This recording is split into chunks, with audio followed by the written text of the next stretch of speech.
చేయండి ప్లీజ్.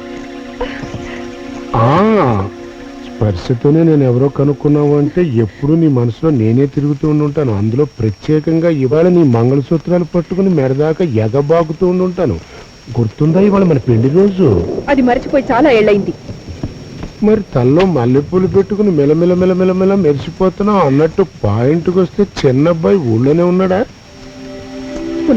ఉన్నాడు కదా. మన పెళ్లి రోజు నువ్వు ఇంకో రకంగా జరుపుకున్నా, నేను మాత్రం పెద్ద మందు పార్టీ పెట్టుకున్నాను, దానికి 10,000 అవుతుంది. ఈ పాయింట్ లో నువ్వు లేవు ఇవ్వను అంటావు నాకు తెలుసు. అన్నట్టు చిన్నబ్బాయికి పెద్ద యాక్సిడెంట్ అయింది, నీకు తెలుసా? నీ రియాక్షన్ టెస్ట్ చేద్దామని చిన్న పాయింట్ విసిరా. అసలు ఈ మాత్రం అక్కడ నా మీద ఉంటే నీకు అపవాదం ఉండేది కాదు కదా. అవతల పార్టీకి టైం అయిపోతుంది. నా 10,000 10 పైసలు కూడా ఇవ్వను, నడు బయటికి. థ్యాంక్స్, ఈ పూటకి చాలు. బాయ్ రాజీ.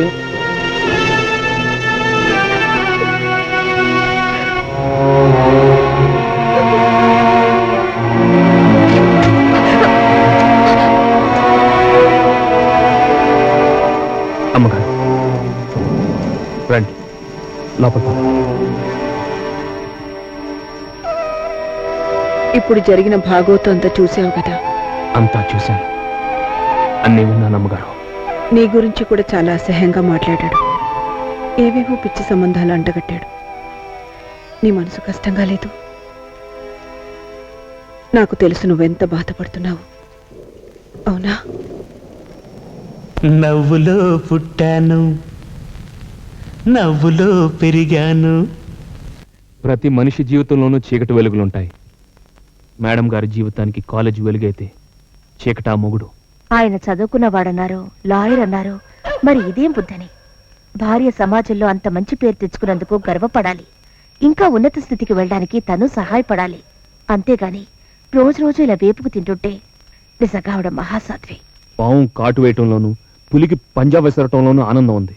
అలాగే కొందరు మనుషులకి ఇతరులను హింసించడం, వాళ్ళు ఏడుస్తుంటే సంతోషించడం అలవాటు ఉంటుంది. అది వాళ్ళ బుద్ధి. అమ్మగారు జీవితాంతం ఇలా బాధపడాల్సిందేనా? దీనికి మనమేం చేయలేమా? అదే, ఇంతకాలం అది అమ్మగారు సొంత విషయం అని జోక్యం చేసుకోలేదు. కానీ వాళ్ళు ఏదో ఒకటి తేల్చేసుకోవాల్సిందే.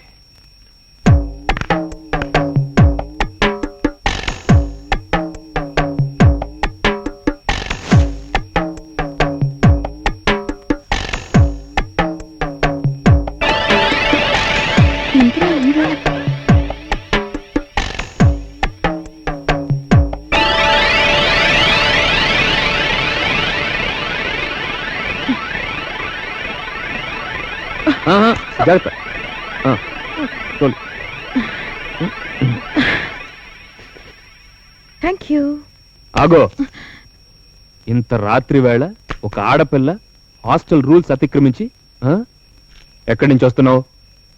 ముందు చెయ్యొదులు. నేను ఎక్కడికి వెళ్తానో, ఎక్కడి నుంచి వస్తున్నానో అన్ని నీకు చెప్పే చేయాలా? I'm not a slave, I have my own Liberty. ఏయ్, ఇక్కడ క్రమశిక్షణకు ప్రతి ఒక్కరు బానిసే. ఏంటి లిబర్టీ? ఇలా వచ్చినప్పుడు మీ ఇంట్లో వాళ్ళు అడిగితే ఇదే సమాధానం చెప్తావా? మా అమ్మ నాన్న అస్సలు అడగరు. ఒకవేళ మా ఇంట్లో పనిచేసే సర్వెంట్ నీలాగా అధిక ప్రసంగం చేస్తే లాగి ఒక్కటి కొడతాను.